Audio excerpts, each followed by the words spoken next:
let's see. I think that next I'm going to do this Michael Wolff or Michael Wolff, man. Dude, I am the worst with names. I am so bad at names. Like I mix names up all the time. I add letters where they're not supposed to be there. Like I switch first names and last like I don't know. This is just something you'll have to deal with if you end up if you're watching this.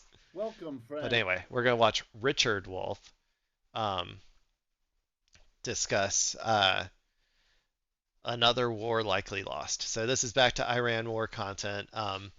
He's gonna, I'm assuming, talk about the declining American empire like he always does, and I'm, always here for it. But okay, so let's see what Richard Wolff has to say about America's war with Iran and how it's likely already lost.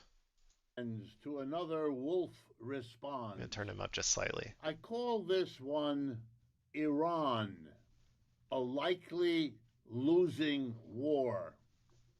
Or if you like, another war likely lost.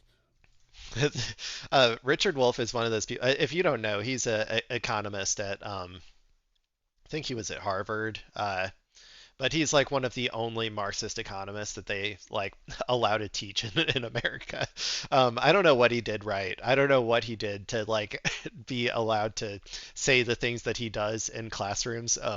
I do think that the schools tend to be very hesitant to allow people of like Marxist tradition uh, to teach their econ 101 kids or whatever. But um, anyway, he's also like 112, as you can see.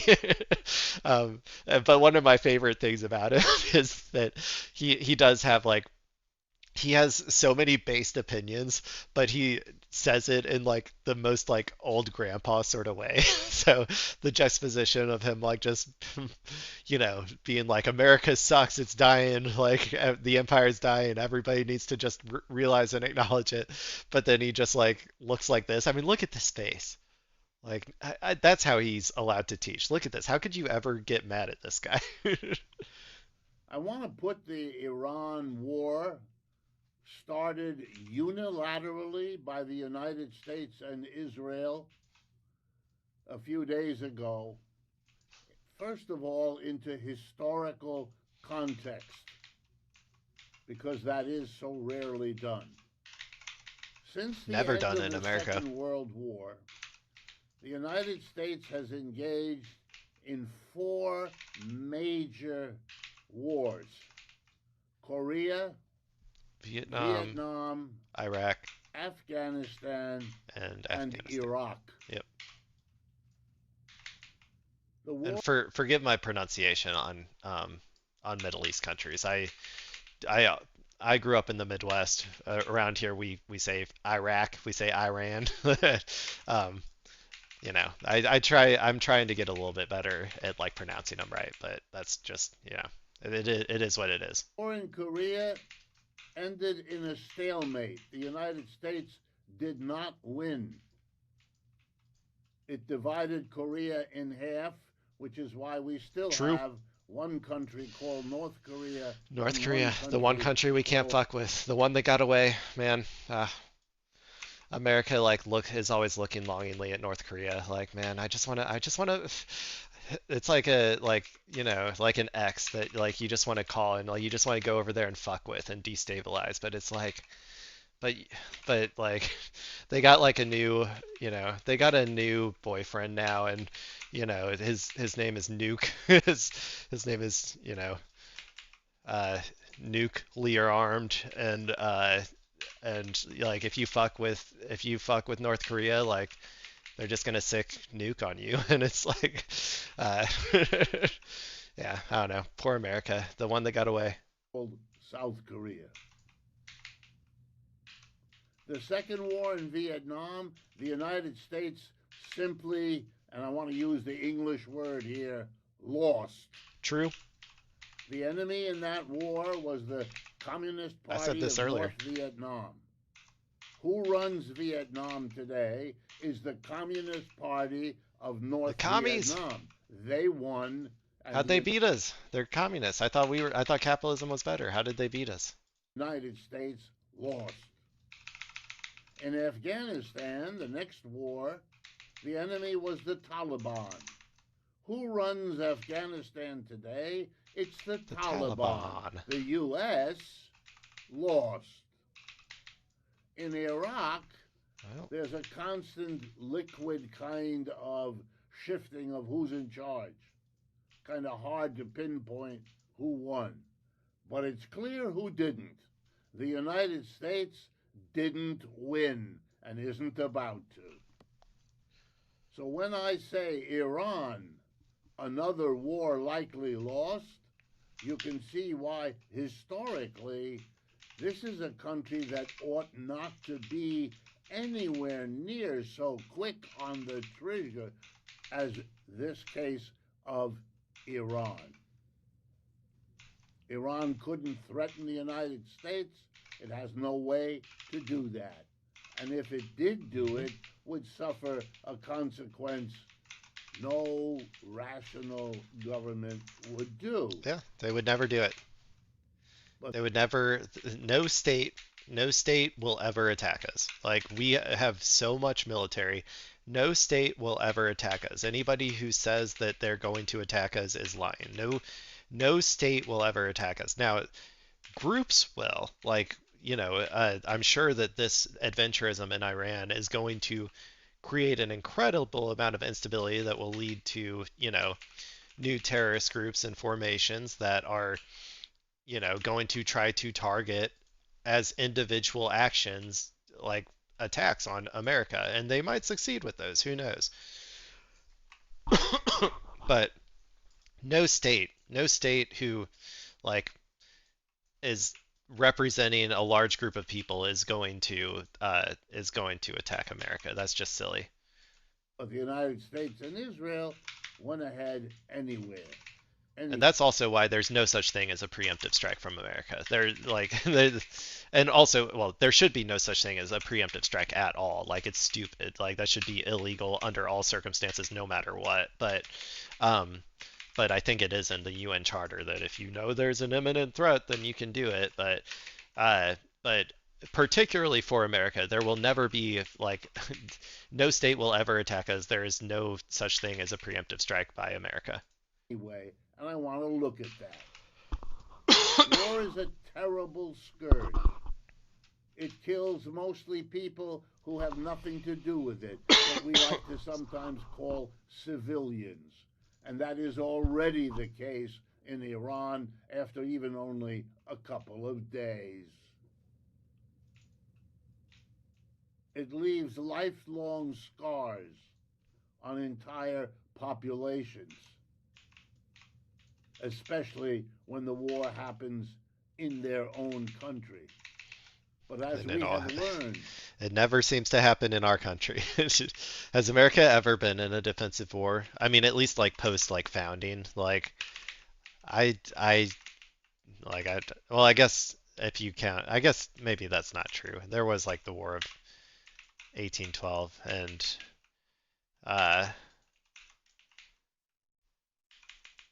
World War II, I guess technically. Very rarely, I guess. We're very rarely in a defensive war. Very rarely is the home front being attacked.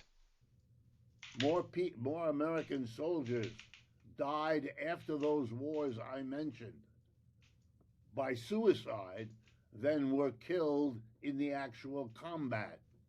That's what I mean by horrible consequences. I want now to turn to what are the likely consequences of Iran, some of which you will not hear a word about in the mainstream media, some you will, but not in the way or to the extent I'm going to do in the next few minutes. Okay, this is another American war on a Muslim country. Classic. We love to do it. You know, like Iraq, like Afghanistan. It is important to understand that in many parts of the world that the Oh, this is something that I think a lot of that I kind of want to like talk about is the kind of correlation between Oh, I'm supposed to go. Sorry, I'm in another boss fight all of a sudden. Um, the correlation between like our attacks on Muslim countries and like kind of I don't know how many people have read like about like indigenous people's history in America.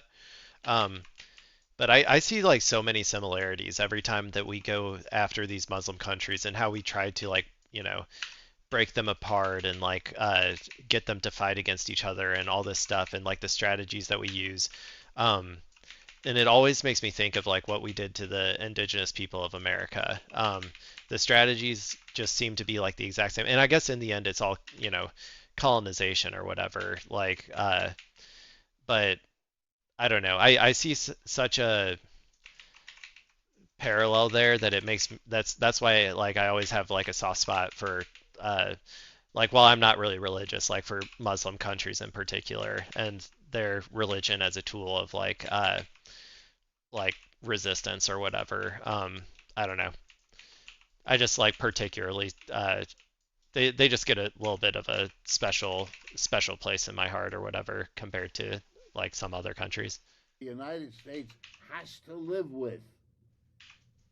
Many more people on this planet are Muslim than are American. True. Many times more. It is therefore risky to keep killing Muslims.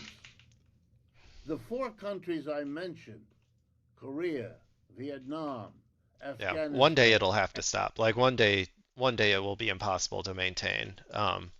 I can't wait till we get to a more multipolar world, and this like shit will have to like at least significantly reduce. and Iraq would be listed among the 10 poorest countries on the face of the earth, both at the time of their wars with the United States and today still. Maybe not true for Vietnam, which has come back with quite a stunning economic growth record. Vietnam's impressive.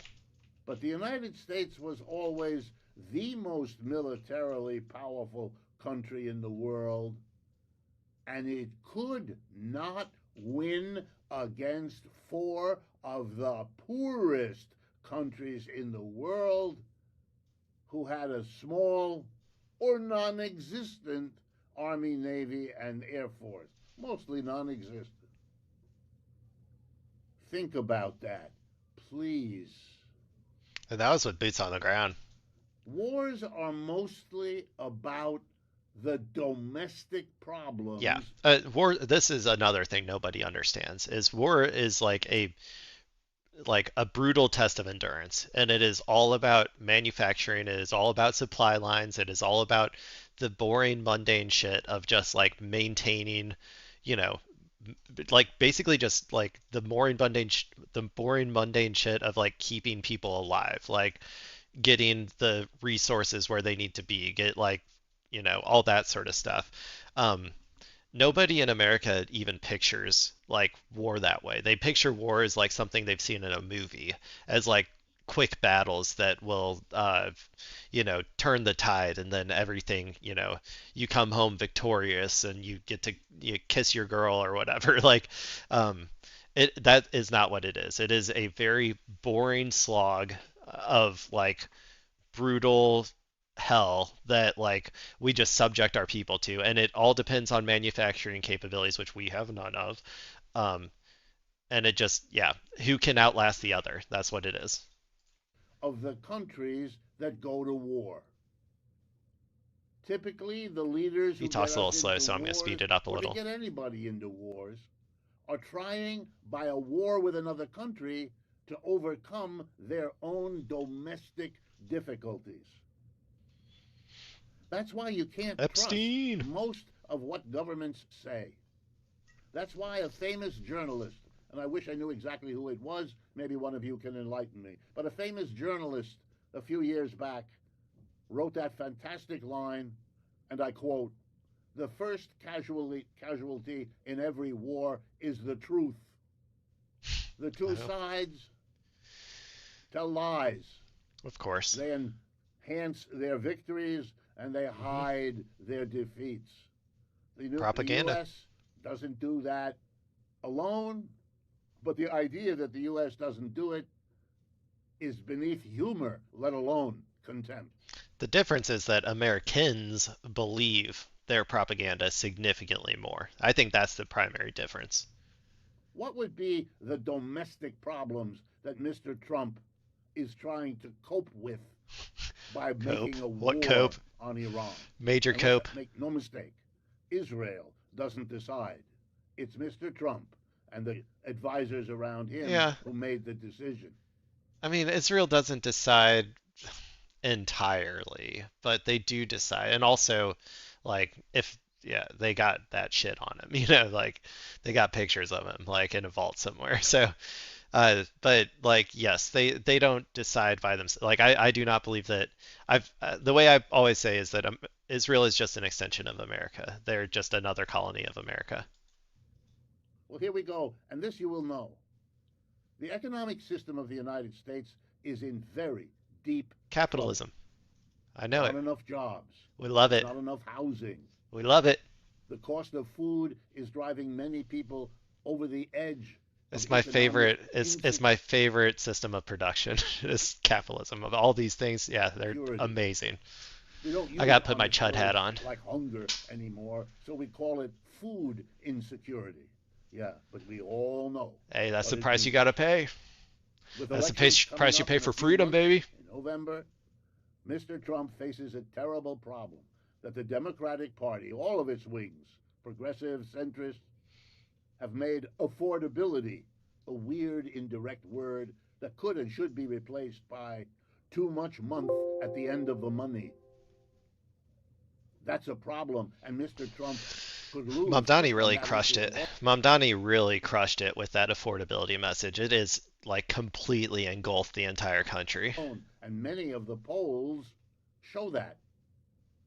And now perhaps he But it can is a distract hoax. at least some Don't of the believe your people who could Lionites, it's get a into hoax. the patriotic gore of cheering on a war, or at least focusing on it, having the headlines of the evening news all about it, instead of all about the economic system that isn't providing. One thing that was crazy to me is that they did end up going through with the exact same like propaganda machine that they did before, like with Iraq. Like it's the same people, the same like amount like 24/7 trying to pump the propaganda message, and it just failed. Like it failed so hard. Like I would be curious to know the dollar amount of like how much they spent on that propaganda, but but yeah, that shit did not work. Food, clothing, shelter in an affordable way to the mass of the people, let alone adequate health care and insurance, let alone adequate education, etc. Mr. Trump has much to distract us from the economy, and a war maybe can do it for him. Then we have Mr. Trump's other problems. The headlines each day are full of the horrors of Epstein Okay, it did update. and all that it means about that class of very rich, Epstein. privileged people. A tiny part of our population, but then again, the rich employer class, or what some are coming to call the Epstein class, The Epstein is a class. very small part of our population. The capitalist class. 1, maybe 2%, 3, maybe 6 million people out of a population of 330 million. They're taking too much space in the headlines.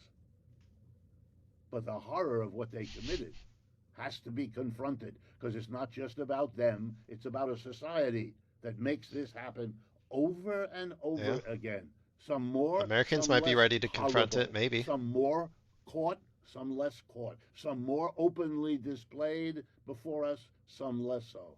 Certainly those who are involved go a long way, as Epstein did too, Stein. to not get caught, to stretch it out over decades that he was doing all of that and buying off the political support, the elegant people who could mask who and what he was, the lawyers and the judges and the It's the prosecutors price of freedom, bought though. off That's the price of from doing freedom. their jobs. You're not like if you're like how are if you start restricting the billionaires from being able to like you know import import like 12-year-old Russian girls into their house and then commit heinous atrocities to them and then pass them off to all your billionaire buddies and have them also commit heinous atrocities to them. Like, if we take away that freedom of theirs, who's to say that one day they might like they might come for you whenever you want to, I don't know, buy like a 64-ounce Coke at the gas station or something. What if they say no? They're like, no, you can't have that. If we're not allowing our billionaires to, you know, to to diddle kids, like you're not allowed to have your 64-ounce big gulp. And because of that reason, we just gotta let it happen. I'm sorry, guys. That's just the way it is. He has a lot not to have on the front page, and a war is a distraction from a domestic problem for this government. And then there's the reality that Mr. Trump's government has been plunging in all the popularity polls. Yeah, everyone hates him. Do you support the president? Do you believe the Not president everyone, is but doing a good job? Are the Republicans in power managing that in a good way? The polls are unambiguous. They don't all get the exact same number, but they all get the same direction. And that direction for the president is down. That's even part of why the Supreme Court, his party dominates it 6-3, saw 3 of the 6 usual conservatives abandon Mr. Trump on his single most important economic program, the tariffs, yeah, declaring it's a them symbol. and his action in It's a symbol that he's losing power. imposing them unconstitutional. Mr. Trump doesn't want us to think a lot about that. That's why he was up the next day talking about new tariffs, as if he could undo what the Supreme Court had just done. He cannot. And that will become clearer as we get down the road. And all of this Iran is I'm a still waiting, man. distraction. I'm still waiting for my refund from the tariffs. I don't know when I'm gonna get it. I'm sure he'll send it out someday. I'll get my $1,500 someday. Someday. Let me close by now telling you about the consequences of the Iran war that Ooh. are, strictly speaking, economic and will touch every one of you, one way Economic or consequences. another. The only consequences we ever First face. of all, the price of oil Yep. jumped up by over 10% this morning. Wow. Should have filled up my And car, it may man. continue in future If months. only I got the heads up. I should have been watching the Kalshi prediction markets, like to see that we were going to go to war with Iran. I should have filled up my car beforehand. Such a mistake. Mornings. But even if it just rose 10% in a morning, wow. You know what that means? The price of gasoline, which comes from the oil, will have to go up. Why? Because the Ooh, not up yet? refineries, the big oil companies, they don't want to have to eat the cost of rising oil that they buy Ooh, to make it into gasoline. they They'll hate pass eating the cost. price on to you and to me. And you know, the price of oil and gas is raised by the refineries as we get into the summer driving season anyway. It's a profit maximizing tool that they use at our expense, but we're supposed to pretend that doesn't happen. It's just a coincidence what the price of gasoline does every summer. But now we'll have an extra one. They'll have to raise the price not only to make their profit goals, but now to compensate for the rising price of oil. That's a consequence of the Iran attack by the United States and Israel. Here's another one: Let's hear it. natural gas. In much of the world, energy is provided not by oil, Yeah, but by a different resource. that's the one that's going to suck. Natural gas brought up from under the surface of the planet and then compressed and cooled so it can become a liquid form of that gas. It's called liquefied natural gas, or LNG. LNG. The price of that over the last couple of days has gone up, get ready, folks, by 30 to Oof. 35% around the world. Why? Because it turns out that a lot of that gas, that LNG form of it, passes through the Straits of Hormuz, which are an area that the Iranians can make unpassable for ships. You know, the way the Houthis have been doing for 2 or 3 years already, and the Oh, that Iranians was another one we lost, by the way. We lost against the Houthis as well. are better at it, more better Never officially called a war, but like, let's be real. equipped, much more numerous, much stronger. Natural gas going up 30 to 35% will have the following consequence. It will make the cost of natural gas everywhere, including in the United States, where large parts of our country heat their homes with it, run their I factories do. with it, produce electricity with it. I All of think that we will do in become here. more expensive. I could be wrong on that though. Well, you know who suffers the most? Europe. They depend utterly. And they've been terribly Or impacted Europe is economically. fucked. Germany Europe is so screwed. Like when it comes to energy, like they're gonna be, they will need Russia. They will be begging Russia. They'll be like, Russia, please, please, we'll do anything. We'll give you all of Ukraine. Just take it all. Just please give us some oil, please. is in the middle of a recession. And I'm just kidding. That's not actually what's going to happen. They might try to get it from Russia if America might be forced into allowing that to happen. Because like normally they would try to discipline them, but it might just be too much for the Europeans to like have another energy crisis on top of their already existing energy crisis. Germany was the powerhouse economy of all of Europe. All of Europe is growing much slower than the United States, No which growth. means even more The slow tariffs. relative Tariffs are winning. Tariffs are winning for the United States. to China and India, who outgrow Europe and outgrow the United States almost by equal measure. But the United States is ahead of Europe. It's one of the things you hear Mr. Trump say, because he can't say much about the troubled economy of the United States. He has to go about cherry picking his statistics in an extraordinary Get that way. beef down, But dude. Europe Beef's too has no expensive. escape. One of I'm the reasons American. Europe I'm an Amerifat. I need my beef. I need my burger. is in such I promise I will be pliant. I will be a pliant little tool of empire. I will be so docile. Like I will stop talking about how capitalism is the scourge of the world and I will become a just a nice little stooge for the American imperial machine if you just give me burger, please. Give me burger. trouble is they decided that they would, the Europeans now, punish Russia for invading Ukraine by refusing to buy Russian oil and gas. That meant all the European users of oil and gas had to buy it and find it from somewhere else, usually much further away than Russia, which is part of Europe. And so the price of energy went up. And therefore the price of everything else in Europe went up. And therefore the rest of the world, including Europeans, stopped buying the European product because the price had been raised too high. And now the U.S. war in Iran is going to make the cost of Hmm. energy in Europe even higher than its already crippling level had You been gotta eat because it. of the That's Ukraine yeah, war. all the middle powers, all the lower powers, unless you want to do something. Unless you want to do something, you gotta eat it. That's the way empire works. You're all our vassals. You're all vassalized. Like you gotta just eat these costs. Sorry. Europe I is didn't make the system. I'm a part of it. I live here, but I didn't create the system. in a long term decline. The United States is at the beginning. They lost their empires a century before we now are losing ours. They Poor don't have Great Britain. wiggle room.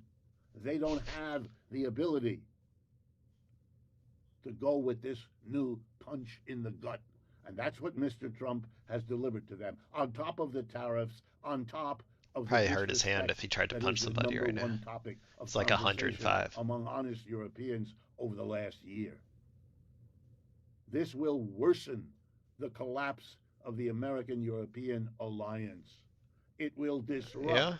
this rising price of At oil some and point, gas.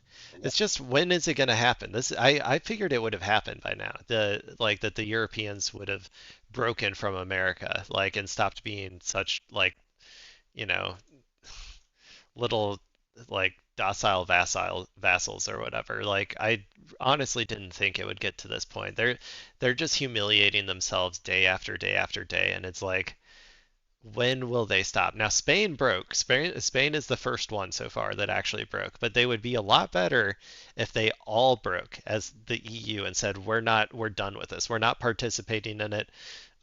We're over. Like it's fine. Russia will come to the table. Like America's out. Like we're gonna come negotiate your peace with Ukraine. Fuck America. Like Longer this if they did that, I mean, at some point they're gonna have to do that. There's no other option. Like we're not gonna suddenly turn around and be like done invading countries like after Iran. Like war lasts, the more these impacts will flow. This is a disaster.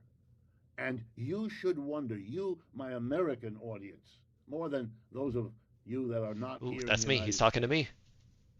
And you virtually probably. no real honest discussion. Mr. Trump couldn't do it because it would create such doubt, such questioning, such scratching of the heads. Why do this if we're not under threat? Why risk all of this? That's what I'm saying. He can't answer those questions. That's why he didn't bring it before us, the American Tell people. me the answer. That's why he didn't bring it before Congress, the people we elect, who, under the U.S. Constitution, are supposed to make the decision whether or not to go to war Constitution, because it is Constitution. so dangerous, because it is so risky, and because it's risky for all of us, not just the handful who made the fateful decision. Iran, another war Yeah, likely to I be might have missed lost. something at the beginning there, but yeah, I agree. We're gonna lose eventually. But we lose, but the billionaires win. That's how it always works. The people lose, the billionaires win.